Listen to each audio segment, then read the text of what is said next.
First MCQ paper था accounts का, और उसके 1 या 2 दिन पहले मैंने अमित टाल्डा सर का कम्युनिटी पोस्ट में उन्होंने जो डाला था वो मैसेज रीड कर रही थी। तो उसमें सर ने लिखा था कि पहले जो भी थियरी क्वेश्चंस है ना, पहले वो सॉल्व कर लो और उसके बाद ही प्रैक्टिकल क्वेश्चंस पे आना।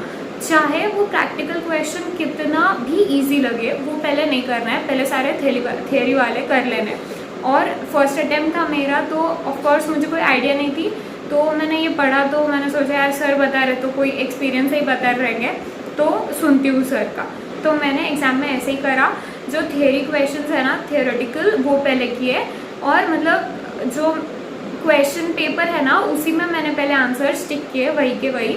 जो भी मुझे नहीं आ रहा है उसे मैंने सर्कल करके रखा, मतलब बाद में मुझे समझे कि मुझे नहीं आ रहा है। और जब मेरे सारे थियरी के हो गए तो उसके बाद मैंने OMR शीट पे मार्क करना चालू किया। वो भी कैसे, एक क्वेश्चन देख रही हूँ, उसका वापस सोच रही हूँ क्या यही आंसर है जो मैंने टिक किया है, हाँ, तो फिर मैं OMR शीट में प्रॉपर क्वेश्चन नंबर देख के मार्क कर रही हूँ। और वहाँ पे अभी मैंने जो आंसर था ABCD वहाँ पे टिक की थी ना, तो अभी मैं सपोज वो क्वेश्चन 1 है जिसका मैं आंसर लिख रही हूँ, तो क्वेश्चन 1 पे टिक कर रही हूँ, जिससे मुझे ये समझे उस टिक से कि मैंने वो OMR शीट में मार्क कर लिया है। फिर सेकंड क्वेश्चन सेम, वापस चेक करा कि क्या यही है जो मेरा आंसर था, हाँ, तो फिर मैं मार्क कर रही हूँ, वापस 2 पे टिक कर रही हूँ, जिससे समझे कि ये मैंने OMR शीट में मार्क कर दिया है। अभी जब भी कोई ऐसा डाउट का क्वेश्चन आए कि मैंने सर्कल करके रखा है, मुझे अब तक नहीं पता, तो मैं वो अभी नहीं देख रही हूँ, मुझे पहले प्रैक्टिकल क्वेश्चंस करने हैं जो मुझे आते हैं, तो वो मैंने वहीं पे वैसे ही रहने दिया। ऐसे सारे थियरी के हो गए, अभी मैं आ रही हूँ प्रैक्टिकल क्वेश्चंस पे। और मैं पहले जब सिर्फ थियरी वाले क्वेश्चंस कर रही थी, तो करते करते प्रैक्टिकल क्वेश्चन आ रहा था, ठीक है मुझे ये नहीं करना है, तो मैं नेक्स्ट पे जा रही हूँ, पर एट द सेम टाइम वो प्रैक्टिकल क्वेश्चन के साइड में P लिख के रख रही हूँ, क्योंकि वापस मुझे जब प्रैक्टिकल के करना है तो मेरा वो क्वेश्चन ढूंढने में वापस टाइम ना जाए, डायरेक्टली मैं P कहाँ पे ढूंढूंगी, उस पर आऊँगी और वो क्वेश्चन करूँगी। अभी प्रैक्टिकल क्वेश्चंस का भी सेम किया कि जो भी मुझे अगर वो आ रहा है तो उसका आंसर वहीं पे टिक करके रख दिया बुक में ही, और अगर नहीं तो वो क्वेश्चन नंबर जो है उसको सर्कल करके रखना है। फिर मुझे जो भी आ रहा है वो मैंने फास्ट कर लिए, जो नहीं आ रहा है उस पर अभी ज़्यादा टाइम वेस्ट नहीं किया। फिर एक बार जितने मुझे अच्छे से आ रहा है वो सेम मैंने OMR शीट पर अभी पहले मार्क कर दिए, और जब भी मैं वापस रीचेक कर रही हूँ मार्क कर रही हूँ, और मार्क करने के साथ साथ वो क्वेश्चन नंबर पे जहाँ पे वो क्वेश्चन नंबर जिसका मैंने आंसर लिखा वहाँ पे टिक भी कर रही हूँ। अब इतने जब मेरे हो जाए, इसके बाद जितना टाइम बचा है उसमें मैं बचे हुए थियरी और बचे हुए प्रैक्टिकल करूँगी। सबसे पहले बचे हुए थियरी क्वेश्चंस करने हैं, क्योंकि वो हम ठोक सकते हैं थोड़ा, और नेगेटिव मार्किंग इतनी कुछ नहीं है, 0.25 मार्क्स, मतलब 4 में से आपका एक भी सही आ गया ना तो वो बन जाता है, उतने मार्क्स बच जाएंगे आपके। भी आपको जो क्वेश्चन नहीं आ रहा है वो अगर ऐसा है ना कि थोड़ा सा डाउट है, बस ऐसे नहीं कि आप एकदम ही ब्लैंक हो उसमें, तो वो ठोक दो, बिंदास ठोक दो। अगर हाँ ओके, बाय बिंदास आई मीन अगर आपको ऐसा नहीं है कि एग्जैक्ट 40 ही क्वेश्चन आ रहा है और आप फेल भी हो सकते हो, अगर आप प्रॉपर आपको पता है कि आपने बचा 60 अच्छे से मार्क कर दिए, थोड़ा आप नेगेटिव मार्किंग अफोर्ड कर सकते हो, तो बिंदास ठोक दो, क्योंकि चार में से एक भी सही आ गया तो वो हो जाएगा। और अगर आपको क्वेश्चन ऐसे है कि बिल्कुल ही आइडिया नहीं, एकदम ही आइडिया नहीं है, तो फिर मत ठोकना, फिर वो रहने दो। इसके बाद ये ऐसे थियरी के खत्म हो गए, अभी ये वापस उधर टिक मत करते बैठना, ये डायरेक्टली OMR शीट में आप टिक कर सकते हो। उसके बाद आप बचे हुए प्रैक्टिकल क्वेश्चंस पे आओ। तो फिर मैं जब बचे हुए प्रैक्टिकल क्वेश्चंस पे आई तो मुझे रियलाइज़ हुआ कि टाइम बहुत कम था, और लास्ट के कुछ क्वेश्चंस मुझे ठोकते नहीं है, मतलब वापस जिसमें मैं सोच सकूँ इतना टाइम नहीं मिला।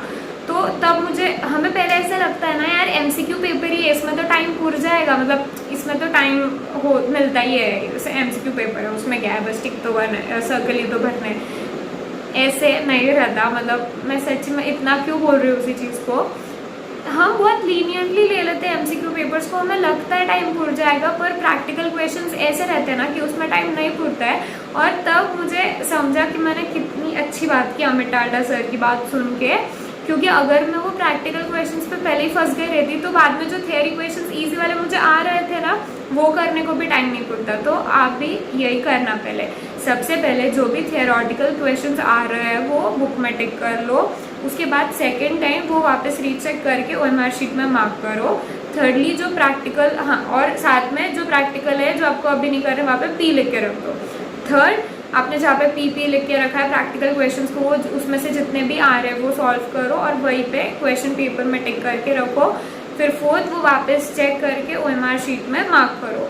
इसके बाद फिफ्थ, जो थ्योरी क्वेश्चन आपको नहीं आ रहे थे जिसको आपने सर्कल करके रखा वो चेक करो, और अगर थोड़ा भी आपको ऐसे पॉसिबिलिटी लग रही है कि आपका आंसर राइट आएगा तो वो ठोक दो।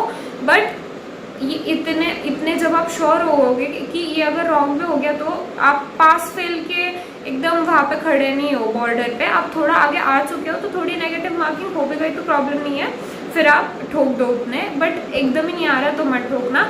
एंड सिक्स्थ, जो बचे हुए प्रैक्टिकल क्वेश्चंस है वो अटेम्प्ट करने की कोशिश करो। और आप जब ये बचे हुए थ्योरी और प्रैक्टिकल करोगे तो डायरेक्टली OMR शीट में मार्क करना। फिर ऐसे मत करो कि पहले क्वेश्चन पेपर में ही मार्क कर रहे हो, क्योंकि फिर बाद में लास्ट में इतना टाइम नहीं मिलने वाला रहता। आपका टारगेट ये चाहिए कि 3 घंटे में से 45 मिनट्स के आसपास में आपकी थ्योरी क्वेश्चन सारे कवर हो जाए। उसके बाद क्योंकि प्रैक्टिकल को बहुत ज़्यादा टाइम लगता है, क्योंकि थ्योरी क्वेश्चन वैसे भी आ रहे हैं तो 1 सेकंड में आ जाता है, नहीं तो फिर वैसे भी नहीं आने वाला है। बहुत कम ऐसे क्वेश्चन रहते हैं जिसमें हमें सोचने के कष्ट लेने पड़ेंगे थ्योरी में भी, तो थ्योरी जल्दी हो जाती है। ट्राई करो 45 मिनट्स के आसपास में हो जाए वो, फिर आप मार्क कर लो और फिर प्रैक्टिकल क्वेश्चंस करना। तो ये थी सर की वो एडवाइस जिसने मेरी पर्सनली बहुत ज़्यादा हेल्प की। और उसके साथ कुछ मेरी चीज़ें कि पहले क्वेश्चन बुक में ही टिक करो, फिर OMR शीट में मार्क करना। जो आपने OMR शीट में मार्क कर लिया है वो क्वेश्चन पे टिक कर दो, जो आपको नहीं आ रहा है उसमें सर्कल करके रखो, जो प्रैक्टिकल क्वेश्चन वहाँ पे पी लिख के रखो, बाद में आओगे तब ईजी जाएगा। ये थी कुछ वो चीज़ें जो मैंने खुद ने की है जिससे मुझे बहुत ज़्यादा हेल्प हुई। तो सर के एडवाइस प्लस मेरी टेक्निक्स जो मैंने यूज़ की, ये दोनों मैंने आपसे अभी शेयर की ताकि आपकी भी हेल्प हो जाए और आपके MCQ पेपर्स में गड़बड़ ना हो, बहुत अच्छे से हो जाए। ऑल द बेस्ट, एकदम अच्छे से पढ़ो। कोई भी डाउट रहा तो मुझे मेल या कमेंट करके बताना। Happy study.